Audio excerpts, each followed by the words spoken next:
It's Neil Gardner once again in the Ladbroke audio studio of gorgeousness with Toast here. Hello, Toast. And you're back for another Audiobook Blast. Hello. Hope you're well. Hope everything's been going funky and gorgeous and groovy for you. And if you're not already, and you are obviously, but just in case you're not, join the ACA, the Audiobook Creators Alliance. It's for people just like you, absolutely. It's amazing. It's a great collaborative group of audiobook creators from all over the UK industry.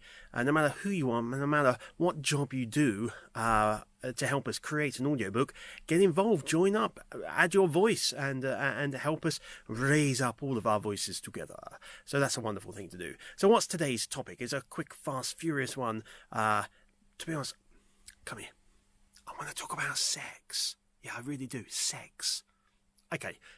1 second silence to be true. Well, not necessarily 1 second, but silence. Or studio tone. So, when you're editing an audiobook, there are times when you need to remove breaths or change the pacing.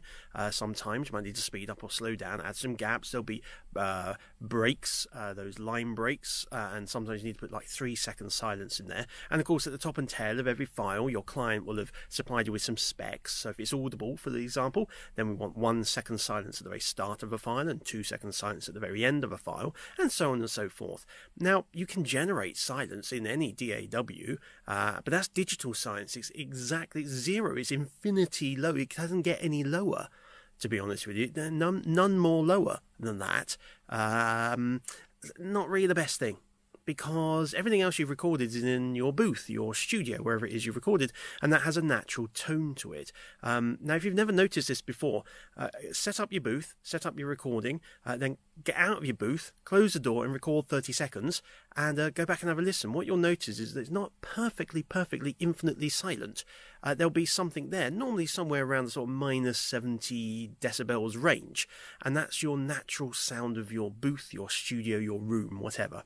This is what you want to use. You want to have that 30 seconds of silence, or 60 seconds, some people like, and you can then clip out from there a 1 second, 2 second, 3 second gap, and use that whenever you're cutting and pasting and doing all your audio editing. Why? Because that's the same background sound that you're going to have underneath your narration. So when you suddenly stop talking, that'll be there. Now that means don't overuse your gating, naughty, because you still want some background sound.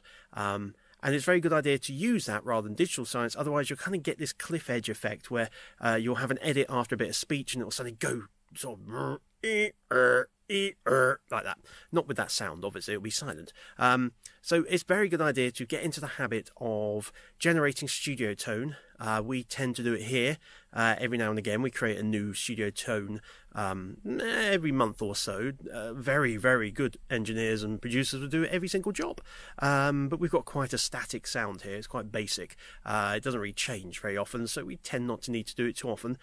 It's a good idea for you to do it as well. And then whenever you're editing or supplying your raw files to be edited, you can supply that tone as well. So there you are. We've talked about sex. Quite short sex, it has to be said, but it's up to you what you want to do with it. But just remember, all of your sex needs to be silent, but studio silent. You know what I mean. Have fun with it. Hope that's useful. I've been Neil Gardner. This has been another Audiobook Blast. See ya!